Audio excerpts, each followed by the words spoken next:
Okay, so let's unpack this. We're diving into some sources that claim they can reveal how attractive you are, and not based on, your looks, but on something else, on pure presence and energy. Right. I mean, a lot of people just blend in. But what if you have this natural pull, Yeah. this vibe that turns heads, and you don't even realize it? That's the mission for this deep dive then. Exactly. We're going to decode 5 specific non-physical signs of what the sources are calling effortless magnetic attraction. And I love that word, effortless. Me too.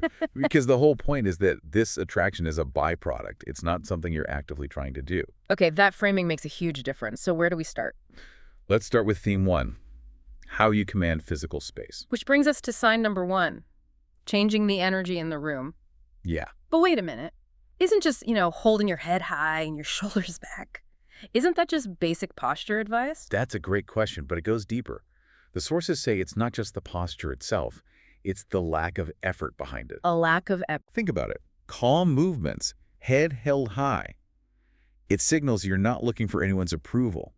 Your brain, my brain, everyone's brain is sort of hardwired to see that and assign higher status to it So people react to that subconscious signal. instantly. Mhm. And it's usually one of two ways. Either they show genuine respect or they feel a little bit threatened. And that leads directly into another sign you've grouped here, sign 4.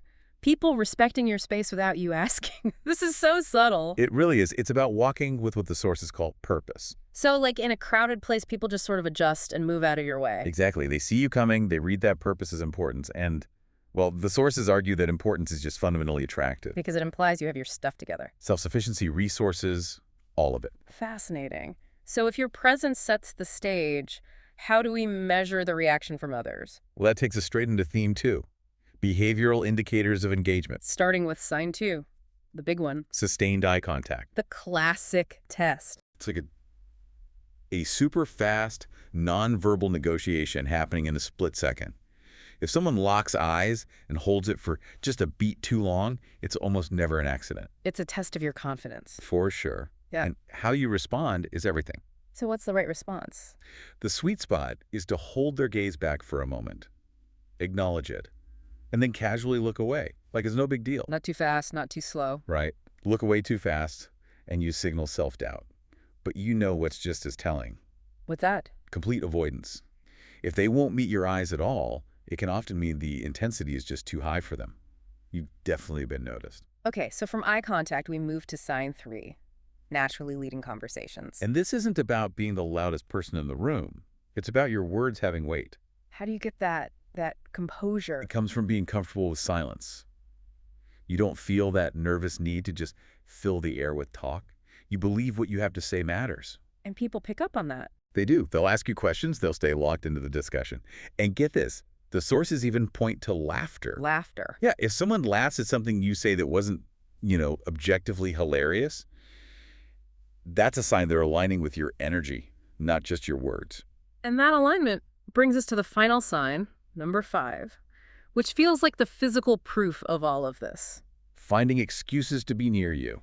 This one is maybe the most indirect signal of them all. Oh, absolutely. It's the ultimate nonverbal pursuit. The sources say an interested person will find these tiny, almost purposeless reasons to get into your orbit. Like what? Like walking past your table multiple times when they don't need to, or standing near you at a party, or asking a totally random question just to start a conversation. Just to create that little point of connection. Precisely. And the opposite is just as true. Someone who's not interested will naturally create more physical distance. So when you boil it all down, what's the ultimate takeaway here? All 5 signs seem to point to one core idea. They do. It's about having a low dependence on your social environment.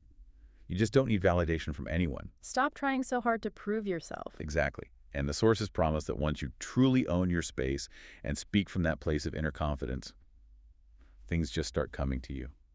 Wow. So if we pull the lens back even further. It suggests this massive feedback loop, doesn't it?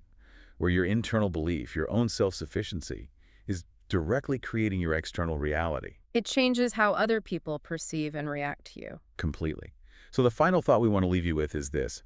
If these social reactions are really just a mirror of our internal state and not our objective physical traits, what other parts of our social lives are we creating? just by changing what we believe about ourselves.